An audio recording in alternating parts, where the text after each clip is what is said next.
Olá a todos, boa tarde. Agradeço ao Autodata pelo convite, é sempre um privilégio muito grande falar sobre sonhos, sobre mobilidade, sobre energia limpa, em especial aqui, né? Uma plateia que trabalha com o tema, estamos vivendo essas revoluções, passando depois do Sérgio, né, um grande otimista do tema. Eu certamente vou continuar nessa linha, embora eu vou trazer um pouco de preocupações muito grandes, não só como BYD, mas muito mais como brasileiro e alguém que quer ver esse setor crescer. Né? Talvez o crescimento do setor do veículo elétrico tem muito a ver com a história da BYD. Para quem não sabe, é um pesquisador do governo chinês, o cara que inventou a maneira de fazer bateria de lítio moderna, se transformou no maior fabricante de bateria de lítio, depois de celulares, tablets, computadores. Fizemos a revolução dos smartphones há 15, 20 anos atrás. Fomos o primeiro a lançar ônibus elétrico, 100% elétrico, vendido em nível comercial no mundo. Ainda hoje somos o maior fabricante de ônibus elétrico com mais de 12 metros, né, ônibus convencional e padrão. Depois entramos em carros plug-in, híbridos plug-in, elétricos puro. E nesses últimos 4 anos, a BYD é a maior fabricante de carros híbrido plug-in e elétricos a bateria. Como o Sérgio mostrou uma tabela de elétrico puro, ali realmente a Tesla número 1, passa a gente, mas considerando o híbrido plug-in, junto a gente é a número 1.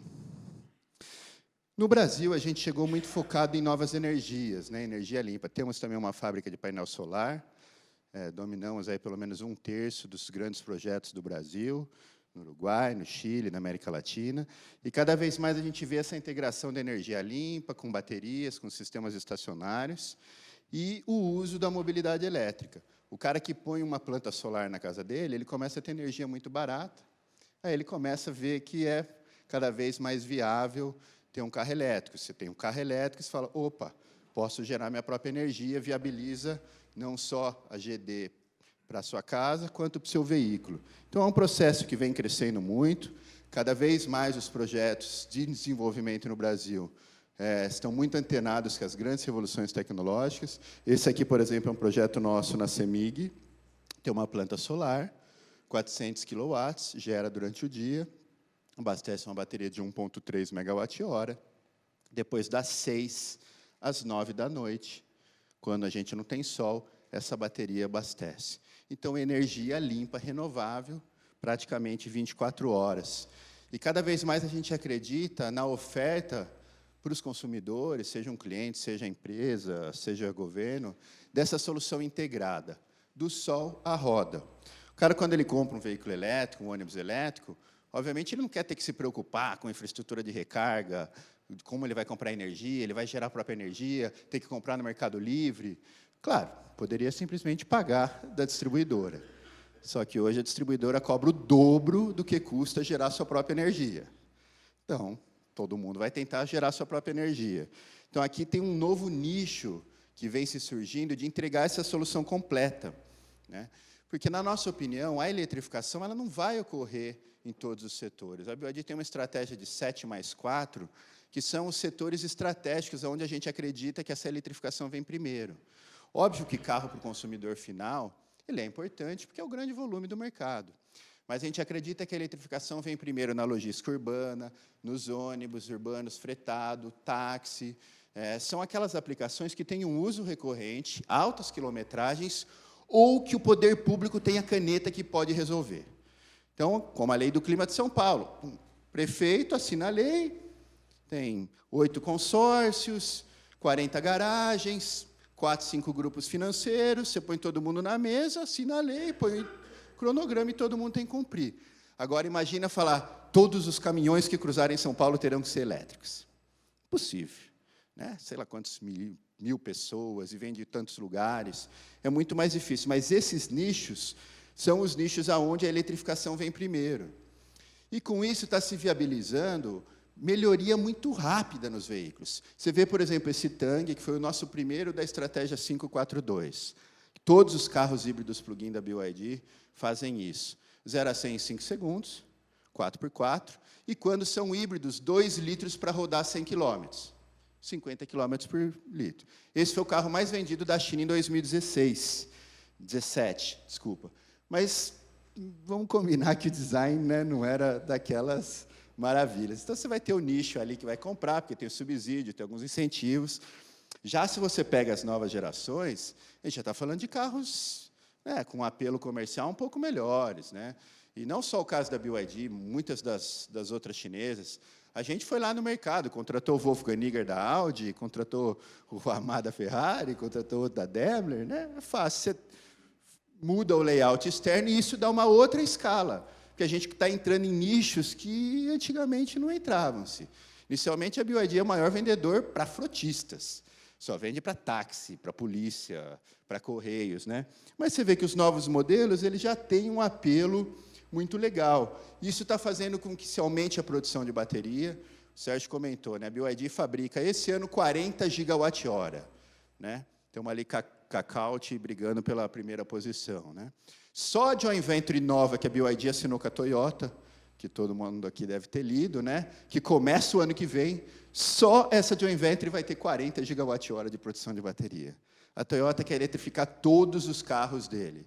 50% 50%. Vai ser powertrain BYD, carroceria veículo Toyota. Alguém duvida que uma iniciativa dessa vai ser bem-sucedida? Né? Marca Toyota, reconhecida, solidez, qualidade, segurança. Um powertrain bom, tecnicamente cada vez melhorando. Então, o aumento de escala está fazendo com que a gente ganhe e consiga acelerar alguns avanços tecnológicos. Estava conversando com meu amigo que faz a reparação, né, em alguns componentes. Certamente vão ter desafios alguns fabricantes de autopeças. Eu estou falando de um veículo elétrico, eu estou falando de um motor elétrico ligado na roda. Não tem embreagem, não tem diferencial, não tem caixa de câmbio, não tem eixo cardan. Você agrega tecnologias. Hoje ela está sendo mais usada em ônibus, que operações urbanas, o freio regenerativo, consegue recuperar 25%, 30% e tal. Daqui a pouco vai estar sendo utilizado em tudo. Vamos lembrar que, ao mesmo tempo, a gente está tendo a revolução de blockchain, machine learning, máquina conversando com máquina. O meu carro vai pagar 0,001 segundo para o carro da frente me avisar que tem um buraco. Né? O meu caminhão vai pagar 0,001 cente para o caminhão da frente para eu colar nas costas dele e a aerodinâmica dele economizar combustível no meu. Então, tudo vai estar conectado. A gente está falando de uma grande revolução. E, cada vez mais, vai se aumentar o valor dos produtos, porque os usos vão ser mais recorrentes, né? Serviços cada vez mais compartilhados. E essa revolução também passa pelo carro elétrico como o uso dele para a rede. Né, como foi comentado aqui já antes, essa capacidade do vehicle to vehicle, vehicle to load, vehicle to grid, hoje, os veículos elétricos embarcaram quase todos os inversores, a CDC. Então, você tem esse sistema bidirecional. E isso faz com que a gente use o veículo como um novo instrumento de arbitragem de preço das redes elétricas. A partir do ano que vem, a área branca vai ser realidade no Brasil. Vocês sabem, né? 2020. Já vai cair, eu acho que de 1.500 para 550 kWh de consumo mês. Qualquer empresa, um mercadinho e tal, já vai poder optar por pagar a mesma tarifa o dia inteiro ou, no horário de pico, pagar mais caro e fora do pico, pagar menos. Então, quem tiver uma bateria ambulante que possa fazer essa arbitragem de carregar no mais barato e descarregar no horário de pico, vai começar a ter uma renda. Então, o carro elétrico bidirecional, associado a esse processo de digitalização, de geração distribuída, ele vai ser chave dessa nova rede. A gente não tem mais aquele paradigma antigo da geração, transmissão e o consumo de energia. Hoje, com geração distribuída, com pequenas baterias, o segunda vida da bateria, hoje a gente usa normalmente 10 anos a bateria dos nossos veículos elétricos, depois a gente faz um projeto de segunda vida, em geral, para sistemas solares. Acabamos de aprovar na chamada 22 um projeto lá na CPFL com o CPQD, que já está criando os diferentes pacotes com baterias antigas, para dar um valor comercial para essa segunda vida. Então, esses tipos de soluções vão ser cada vez mais recorrentes na nossa vida. O próprio Fórum Econômico Mundial diz que o setor elétrico passa pela maior transformação da sua história, assim como o setor automotivo, e que lá no setor elétrico, nesse relatório, a terceira grande vertente não é só a digitalização, que está dando inteligência para o sistema, empoderando o consumidor de saber quanto ele gasta, como ele gera, a descentralização, que está viabilizando a geração distribuída no mundo inteiro, um crescimento vertiginoso, quanto à eletrificação, porque, segundo o Fórum Econômico Mundial, o carro elétrico ele vai ser o centro dessa nova economia. Aqui, uma cidade como São Paulo, os jovens já não querem comprar carro. Então, o carro vai ser o centro dessa economia compartilhada, de usos mais coletivos, cada vez mais eficientes, e de uma geração de energia limpa, distribuída e digitalizada. A gente está falando de um novo mundo. Eu não sei quem que vai ganhar. Se é o carro, se é a casa, qual sistema vai ser o mais importante, mas eles todos vão estar conectados. A gente não vende uma frota de carro elétrico hoje, você não está com telemetria, o cara quer saber certinho onde estão os carros, os carregadores, como fazer isso, a inteligência no aplicativo vai pôr na casa dele, vai estar ligado com o trabalho. Quer dizer, são soluções e novas tecnologias que estão sendo desenvolvidas aqui, que, enquanto o mercado brasileiro não fazer os primeiros projetos, nós não vamos inventar as tecnologias que vão estar associadas com esse ecossistema. Então, mesmo essa grande revolução das startups, das tecnologias, da inteligência artificial, do uso de tudo isso associado ao setor elétrico, não seremos nós. Seremos as startups chinesas, talvez algumas americanas e algumas poucas europeias. E isso me preocupa bastante, que eu acho que a gente vive hoje uma revolução nessa cidade 4.0, né, seja na sua casa, seja na rede, onde o veículo elétrico vai ter um impacto maior e a gente, infelizmente, está perdendo a capacidade de propor tecnologia. Né? Grandes montadoras aqui não param de diminuir a contratação de engenheiros. Você vai lá no centro de P&D, vou citar marcas, mas eu já ouvi falar que tinha centros de engenharia de montadoras tal que tinham milhares de engenheiros. Hoje, né, Val, quantos? Tem algumas que não têm centenas de engenheiros com pesquisa e desenvolvimento. Então, ao lutar contra as novas tecnologias, que uma parte da indústria fez isso, né? Eu sei que muita gente da Anfávia, aqui, que estava lá no Rota 2030, não gosta de mim, né? Toda hora fica falando que eu sou persona não grata, porque eu fico falando de poluição, de eficiência energética. O setor automotivo não quer discutir poluição, né? 60 mil pessoas morrem todo ano por poluição, mas a gente não pode discutir poluição. Tudo bem, né? Beleza. Mas é uma mudança no setor muito forte. Muito forte. Então, quando a gente faz o lobby lá, a gente não quer até 2030 o programa, e joga esse tipo de incentivo, não, o carro elétrico tem que pagar mais IPI, vamos fazer o flex sim tem que ganhar benefício, mas 75%, 80% das pessoas põem gasolina, não importa, vamos só dar o benefício para o flex. Talvez o executivo que fez isso, se deu bem.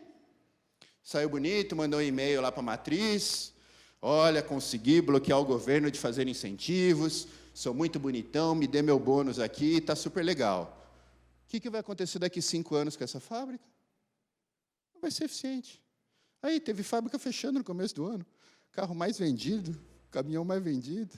Quando você não produz um produto muito eficiente, não vai. Então, ou a gente junto viabiliza esse novo setor, ou a gente corre o risco de ficar parado, para trás. Porque as economias, os setores econômicos mais pujantes hoje são todos associados a novas tecnologias ou novas aplicações. Né? Essa economia inteligente, compartilhada, eu acho que a gente tem que estar cada vez mais ligado nisso. Todo mundo sabe, setor automotivo, elétrico sempre foi uma tendência, vem crescendo muito aqui. Eu acho que o Sérgio mostrou muito essa tendência também, de que ali o azulzinho, que é o Battery Electric Vehicle, vem crescendo o share, 52 para 66%. Muitas químicas, isso é muito bom. A BioID é líder em fosfato de ferro, mas você tem NMC, você tem NCA, isso é legal, todo mundo está pondo dinheiro. Muitas montadoras já anunciaram metas super ambiciosas, do ano tal eu só produzo híbrido e elétrico, o ano tal vários países não compram mais. Então, a gente está criando um mercado muito grande, que está sendo viabilizado. Isso é bom, porque muita gente está pondo dinheiro. Então, novas tecnologias dentro das químicas existentes estão ganhando. A primeira bateria que a gente foi montar aqui em Campinas tinha 144 watt-hora-quilo, eu lembro. Hoje está em 210.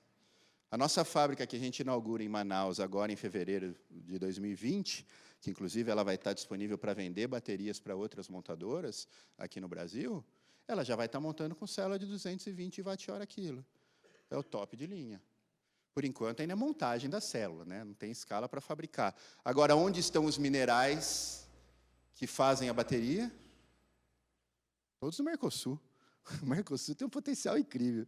Se eu fosse do governo, eu tinha olhado e falado, pô, Paraguai, Argentina, Uruguai, vem aqui, vamos junto, a gente tem um ouro aqui, vamos a gente viabilizar esse mercado.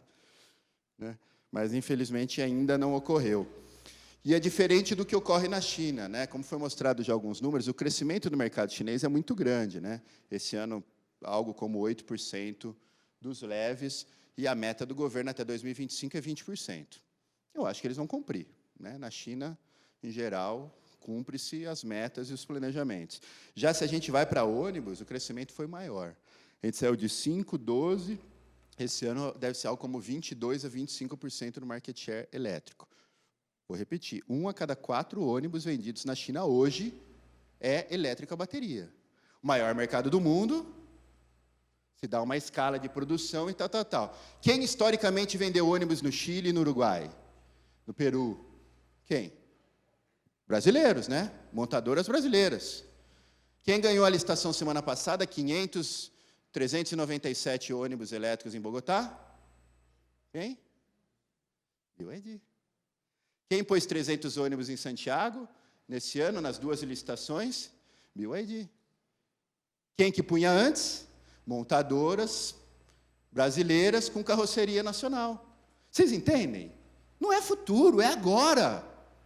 Então, ao brigar, como o setor brigou, eu não quero Euro 6, P8, vamos jogar lá para 2032, 2022, 2023, porque a gente já investiu muito, o mercado, sabe como é, a matriz não quer investir, lá na Europa eles estão tendo que investir. Tá bom, posterga-se. Aí lá para vender para o Chile era só Euro 6 ou elétrico. A gente não tem a mesma escala de produção, preços e tal, a gente perde todos os mercados que eram nossos. Né? A gente ainda está ganhando algumas licitações. Então, ou o setor faz uma mudança rápida para poder ajudar os fornecedores de autopeças, todo mundo a criar mercado, inteligência, desenvolver tecnologia, ou a gente vai ficar fechadinho e daqui a 5 anos, 10 anos, talvez muitos aqui nem estejam mais aqui no setor, mas aquelas fábricas que vocês trabalharam, que já tiveram 10 mil, 5 mil, 3 mil funcionários, vão ter metade, 1/4, 1/8. Porque a gente não soube fazer a transição na hora certa. Esse é um risco. Olha aqui a China. A China vai continuar. O Sérgio falou muito bem das prioridades do governo, e por isso era isso. Tem que reduzir o consumo de combustível fóssil, tem que reduzir a poluição local, mas eu vou criar a indústria do futuro. Não vou com a indústria do passado, de motor a combustão. Hoje a China lidera o setor. As projeções mundiais são incríveis, a gente já viu, estudos tem um monte feitos para a realidade do Brasil, mostrando a viabilidade técnica e econômica, Banco Mundial, BID, WRI, Greenpeace, muita gente. Cada vez mais a gente assiste a liderança das prefeituras, de prefeitos que realmente estão preocupados com o tema climático, estão preocupados em melhorar a vida das pessoas, reduzir a poluição, o ruído, o congestionamento, priorizando o transporte público. Na minha opinião, o transporte público certamente vai ser o primeiro, né, aqui no nosso caso, porque você tem essa demanda de reduzir poluição, leis como a de São Paulo, mas isso vai crescer para outros mercados. A gente vê aqui, o ano passado, a BYD demorou 10 anos para vender mais ou menos 50 mil ônibus elétricos, né, até o ano passado. Esse ano, 20, 25 mil. Mas o ano passado a gente passou a Europa, 1.000, foi a primeira a vender 1.000, é a primeira vez que uma montadora chinesa vende ônibus na Alemanha, primeira vez que uma montadora chinesa vende ônibus no Japão. Você acha que alguma operadora alemã compraria um ônibus diesel da China? Elétrico ele está comprando. Porque as alemãs demoraram para produzir, então estão tendo que trazer da China. Bem, da China não, né? Traz ali da França, né? A fábrica fica na França. Mas estão tendo que fazer. Então, aqui, América Latina, esse ano a gente passa os 1.000 unidades vendidas. Infelizmente, o Brasil é o menor dos mercados, né?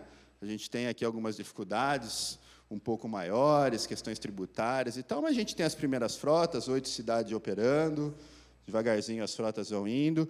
O caso de São Paulo, eu acho que... Opa, desculpa.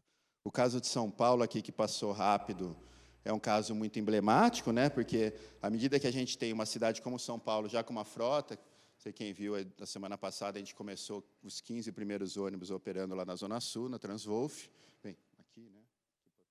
Perto aqui na Zona Sul. Então, com 15 ônibus, você já tem uma massa crítica maior, resultados bons, né? Mostrando. Então, quem sabe, esses 15 aí, a nossa expectativa é que se tornem 100, 200 nesses próximos anos. Certamente, São Paulo vai ter que fazer muita coisa. Novos modelos de produtos. A gente lançou há 2 semanas na Fresp ônibus fretado, intermunicipal, articulado, superarticulado, biarticulado. Quer dizer, hoje, ônibus, caminhão elétrico, você tem uma gama gigante de produtos. Obviamente, eu acho que a gente tinha que ir por esses nichos de corredores de ônibus, onde você tem mais gente junto, então exposição à emissão de poluentes e tal, mas, obviamente, cada cidade está fazendo por diferentes ações. E Santiago e Bogotá conseguiram tirar do papel frotas, porque eles viram que, se o TCO é menor, em 10 anos o ônibus elétrico operando custa menos, eu preciso mudar o modelo de negócio. Então, no Chile, foi adicionado um parceiro extra, a Enel, a empresa distribuidora compra os ônibus e aluga eles com energia. Em Bogotá, foi-se para licitações públicas, separando o material rodante do custo operacional. E, ao fazer isso, o operador não ganha depreciação sobre o capital investido do ônibus, a tarifa é bem mais baixa. Então, ao separar o ativo da operação, que é o que o Banco Mundial, o BID, todo mundo prega aí pela América Latina e pelo mundo hoje, você viabilizou equações. Então, a gente está falando só essas 3 cidades vão ter, até o final do ano que vem, praticamente 1.000 ônibus elétricos nessas 3 cidades, né?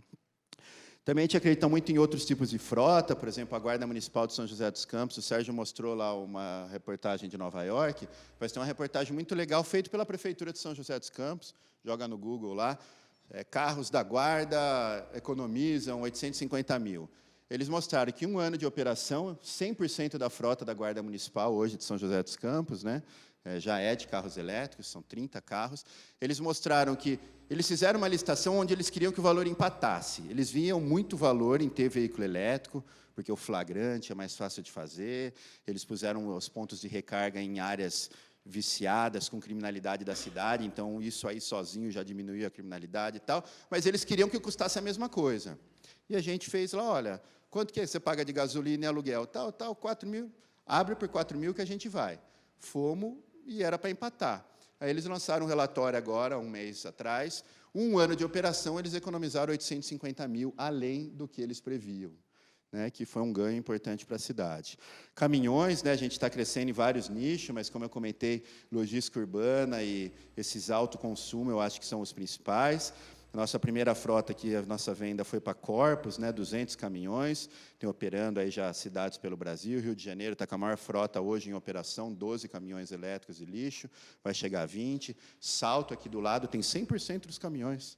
Olha que chique, o Brasil tem uma cidade que tem 100% dos caminhões de lixo elétricos, hein? Tudo bem que são 5, né, mas 100%, né? São Paulo, na semana que vem, no começo de dezembro, vai inaugurar 10 caminhões elétricos de lixo aqui. Então, são nichos que vão começando, delivery, né, não precisa falar, mas essa questão de potência, torque, espaço bom, a gente vê. Obviamente, os primeiros nichos foram quem roda muito. O primeiro cara a comprar nossas vans elétricas aqui foi a Ecorodovias. Ela roda 500 km por dia, aí fica fácil, né, a conta fecha.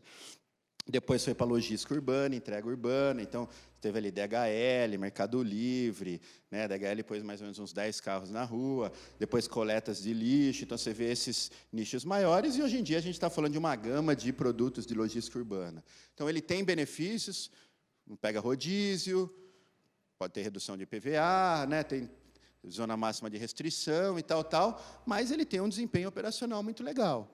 Vocês devem ter acompanhado pela imprensa aí que um cliente nosso comprou 150 vans, né? Saiu bastante em destaque aí há mais ou menos um mês. Então, a gente vai saltar de 30, que tem em operação hoje, para 180 no início do próximo ano, o que provavelmente já vai dar um salto importante no setor. E, como foi bem comentado pelo Sérgio, existem essas falácias, né? Essas coisas que a gente teve até o absurdo aqui no Brasil, do CMPN, um órgão público ligado ao Ministério de Ciência e Tecnologia, que fez um brilhante relatório que conseguiu comprovar que o etanol emite menos do que o elétrico. Vocês acreditam? Incrível, né? Relatório incrível. Vai ganhar o mundo como o primeiro relatório, super referência, para todo mundo saber. Aí você vai ver os dados, é uma picaretagem incrível, a coisa mais ridícula do mundo. Além de ignorância, porque eles falaram assim, um Tesla tem 100 mil milhas de garantia, portanto, a vida útil do veículo é 100 mil quilômetros. Olha aqui, né? Se mudasse de 100 mil quilômetros para 150 mil, 170 de mil, só aí já fazia com que o elétrico emitisse menos. Então, a gente tem que parar com essa briga. Parar disso, é etanol. É os dois, é ótimo. Híbrido plug-in, é etanol, seria incrível. Seria como o Brasil se diferenciar e ter um produto para exportar para o mundo inteiro. O etanol é ótimo, é o melhor combustível líquido que tem, a eletromobilidade é muito boa, são nichos super complementares. Então, a gente tem que parar dessas coisas. O pessoal do etanol fica falando que o elétrico polui. A gente não fala nada de mal do etanol, porque o etanol é bom, não tem o que reclamar. O etanol é ótimo. Agora, 70% do consumo é gasolina. Se fosse 100% de consumo etanol, lindo, nem vinha vender aqui.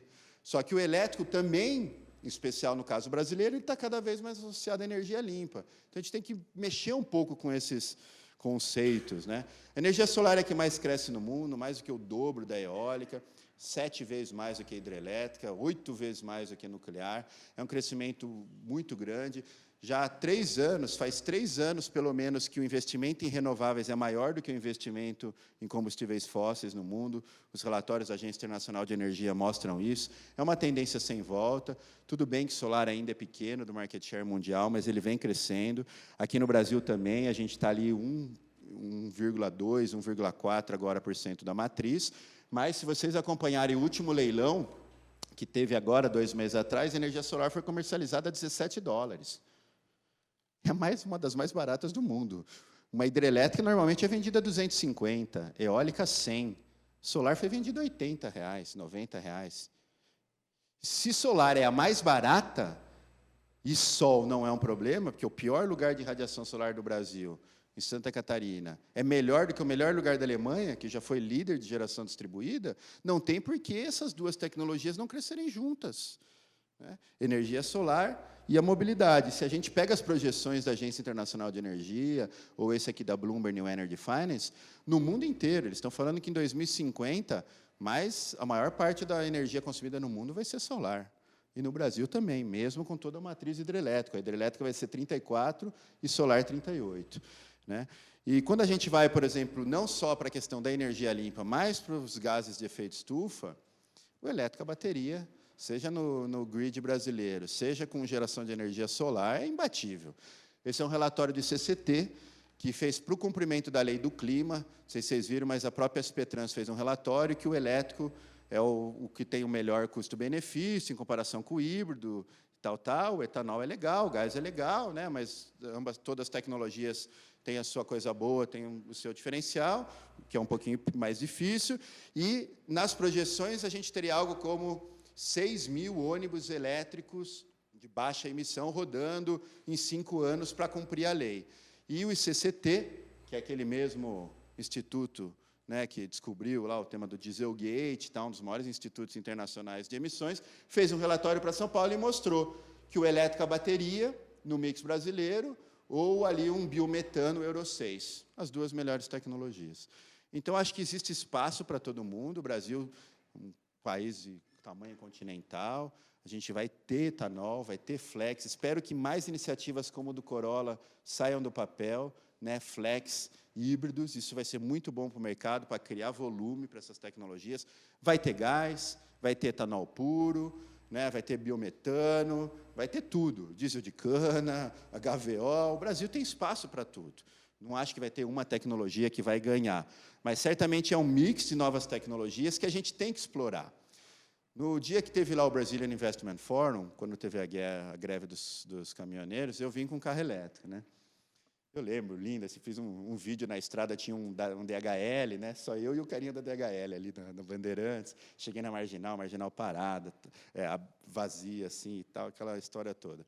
Fui lá no evento do governo, né? Aquele Brazilian Investment Forum, foi nesses 2 dias, segunda e terça.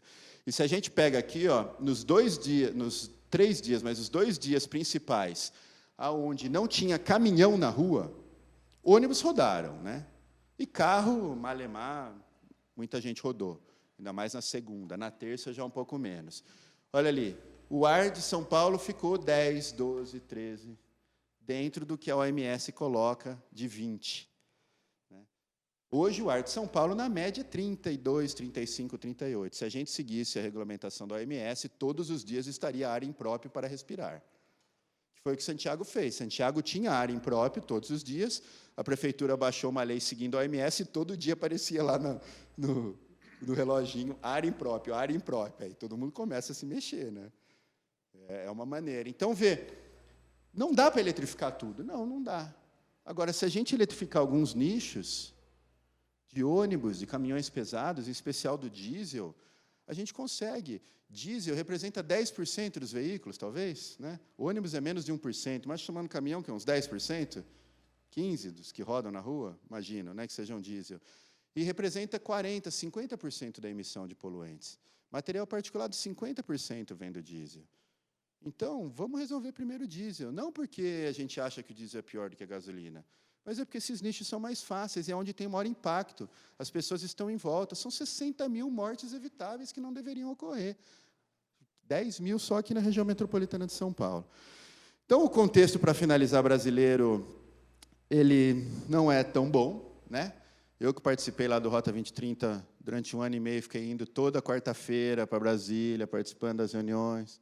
Aí cancelaram o voo da Azul, que saía de Campinas, eu tinha que embarcar às 7 da manhã em Guarulhos.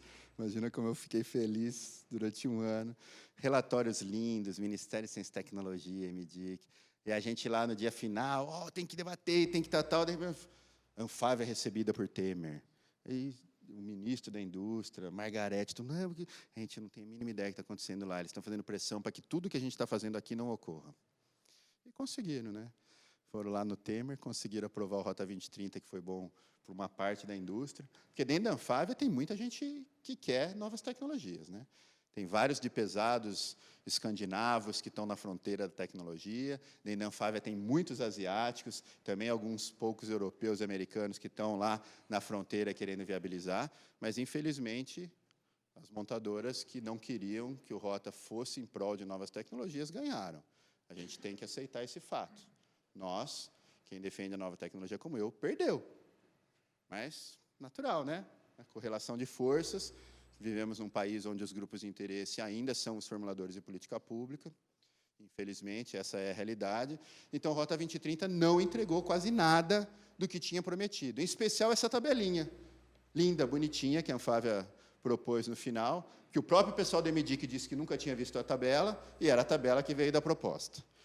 Que criou metas por peso e eficiência energética só para aplicar no híbrido elétrico. O combustão, não. Combustão, todo mundo paga pequenininho. Paga lá, se for 1.0, 1.4, paga por cilindrada. E a gente paga por eficiência. Só que aí puseram um penalizador de peso.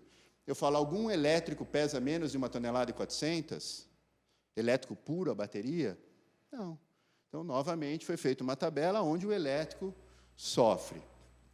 Tudo bem, eu já falei um pouco aí do Proconv, Euro 6, eu acho que foi um grande erro da indústria também jogar isso lá para 2022, 2023, a gente vai perder muitas oportunidades, mas, em que pese a frustração, a gente tem possibilidades.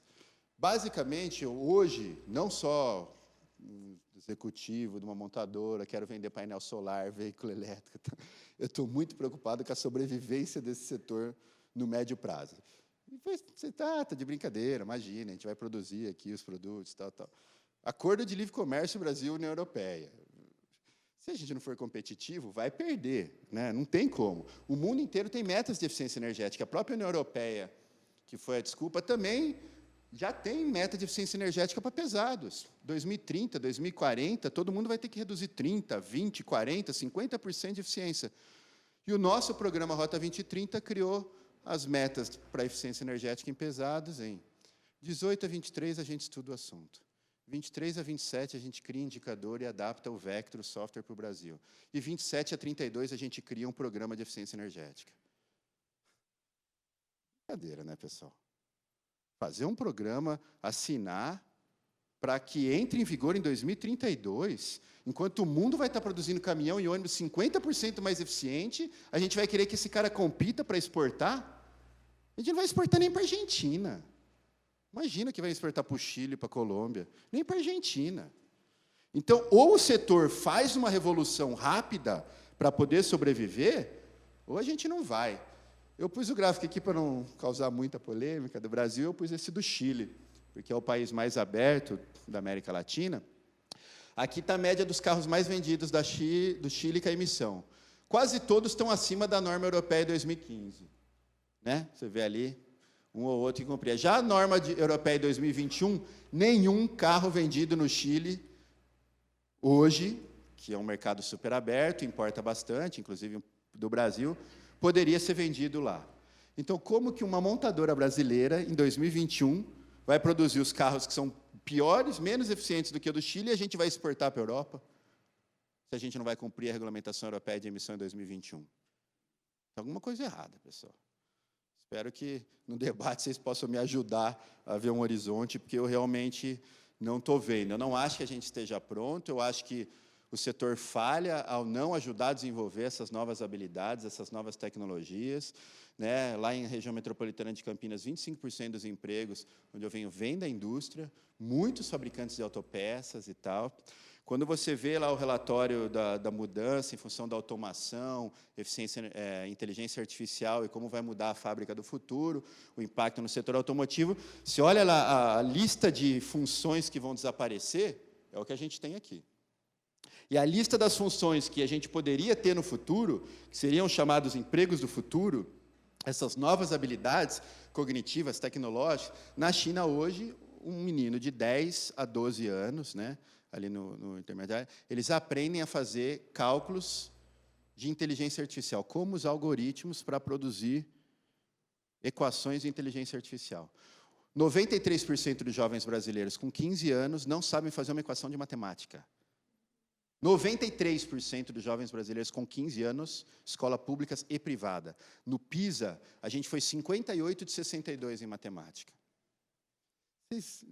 Se a indústria não fizer essa mudança e exigir esse perfil dos estudantes do futuro, eles não vão do nada agora. Eu vou aprender essas habilidades tecnológicas, porque eu acho muito legal.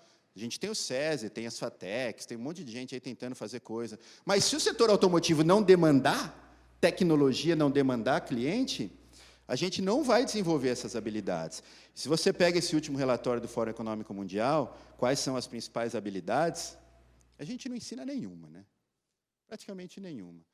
Então, a gente não ensina as habilidades tecnológicas, a gente tampouco ensina as habilidades cognitivas, e a gente corre um grande risco de ter uma grande mão de obra disponível aí no futuro, sem ter onde empregar, porque talvez as nossas fábricas sejam um pouco competitivas, e aí a gente não consiga criar esses empregos aqui que eles falam, que vão ser os empregos do futuro, e a gente só tem os empregos que estão no negativo.